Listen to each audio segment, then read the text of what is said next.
Asia কাপে ২ match জিতেও বাংলাদেশকে তাকিয়ে থাকতে হচ্ছে অন্যের ম্যাচের দিকে।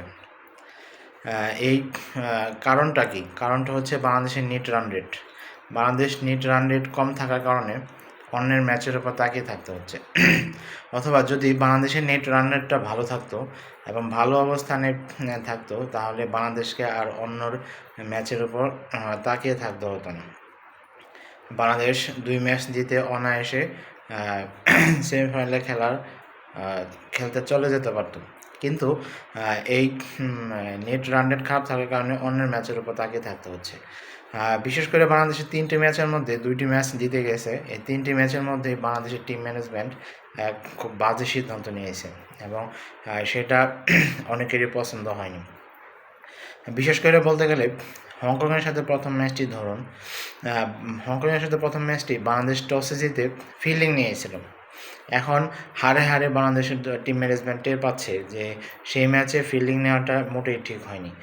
তারা টসে জিতে যদি প্রথম ম্যাচটায় ব্যাটিং নিত এবং ভালো স্কোর করে হংকংকে অনেক বেশি রানে হারাতো, তাহলে বাংলাদেশের নেট রান রেটটা ভালো থাকতো এবং এরকম বাজে অবস্থা থাকতে হতো না এবং অন্য দলের উপর চেয়ে থাকতে হতো না। কিন্তু বাংলাদেশ এই একটা খারাপ সিদ্ধান্ত নিয়েছিল হংকংয়ের সাথে খেলার সময়। আপনি খেয়াল করে দেখবেন বাংলাদেশ কোনো মতো হংকংয়ের সাথে জিতেছে। আসলে সেখানে সেই ম্যাচটাই কোনো রান রেটের কোনো প্রভাব পড়েনি, অথচ এরকম খুব সুযোগ ছিল হংকংয়ের সাথে অনেক বেশি রান করে তাদেরকে সুযোগ দিয়ে বাংলাদেশের নেট রান রেট বাড়িয়ে নিতে। এরপর আসুন দ্বিতীয় ম্যাচ শ্রীলঙ্কার সাথেও কিছু ভুল সিদ্ধান্ত নিয়েছিল।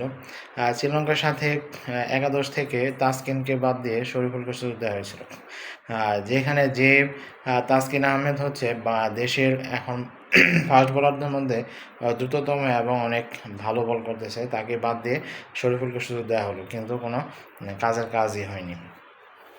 ইভেন বাংলাদেশ সেই শ্রীলঙ্কার সাথে প্রথমে ব্যাট করেছিল, কিন্তু প্রথমে ব্যাট করে বেশি রান করতে পারেনি। শ্রীলঙ্কা অনায়াসে সেই ম্যাচটি জিতে গিয়েছিল। আর বাংলাদেশ প্রথম ২ ম্যাচেও দেখবেন অন্যান্য দলেরা যেমন স্পিনারদের প্রাধান্য দিয়ে তাদেরকে বেশি খেলাচ্ছে, কিন্তু বাংলাদেশ ক্রিকেট দল স্পিনারদের প্রাধান্য দিয়ে তেমন তারা খেলায়নি। তারা প্রথম ২ ম্যাচে স্পিনারদের প্রাধান্য দিয়ে পেস বোলার খেলেছে এবং সেই প্রভাবটাই খেলার উপর পড়ছে, যেখানে ভারত বলেন, শ্রীলঙ্কা বলেন, আফগানিস্তান বলেন, তারা সবাই স্পিনারদের প্রাধান্য দিয়ে খেলিয়েছিল। এখন বাংলাদেশ হারে টের পাচ্ছে সেই অবস্থা। এরপর গতকালকের ম্যাচে ধরুন আফগানিস্তানের সাথে বাংলাদেশের খেলা দেয়ালে পিঠ ঠেকে গেছিলো, কারণ ওই ম্যাচটা হারলেই বাংলাদেশ এশিয়া কাপ থেকে বিদায় নিত।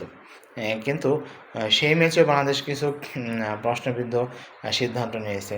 বাই চান্স যদি বাংলাদেশ আফগানিস্তানের সাথে খেলাটা হেরে যেত, তাহলে কী হতো? তাহলে দেখুন আপনি যে পঞ্চম বোলারের অভাব ছিল, বা জেনুইন ৪ জন বোলার ছিল, এক তাসকিন আহমেদ এবং মুস্তাফিজুর রহমান, ২ জন জেনুইন স্পিনার নাসুম আহমেদ এবং রিশাদ হোসেন। যদিও রিশাদ হোসেন, নাসুম আহমেদের ভালো বোলিংয়ের জন্যই বাংলাদেশ গতকালকে আফগানিস্তানের সাথে জিতেছিল। কিন্তু আপনার পঞ্চম বোলারের অভাব দেখা গিয়েছে। যেমন পঞ্চম বোলার হিসেবে part time bowler Saif Hasan এবং শামীম হোসেন পাটোয়ারিকে দিয়ে বল করা হয়েছে।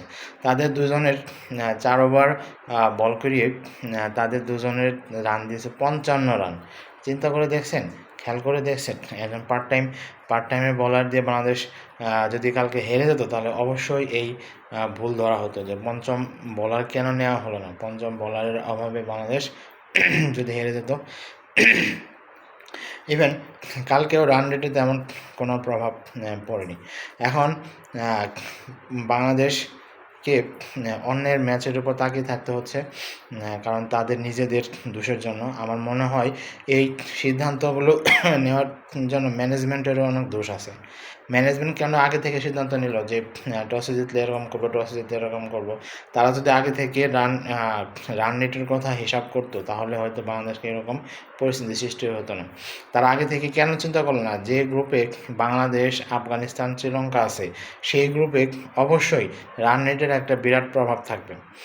তারা যদি আগে থেকেই এই চিন্তাটা করতো তাহলে বাংলাদেশকে এই পরিস্থিতির মধ্যে শিকার হতে হতো না। তো দেখা যাক বাংলাদেশ এখন আফগানিস্তানের সাথে অথবা শ্রীলঙ্কার সাথে সেমিফাইনালে যেতে পারে কিনা সেটা হয়তো আগামীকালকে বোঝা যাবে এবং সেটা ক্লিয়ার হয়ে যাবে। ধন্যবাদ সবাইকে, ভালো থাকবেন।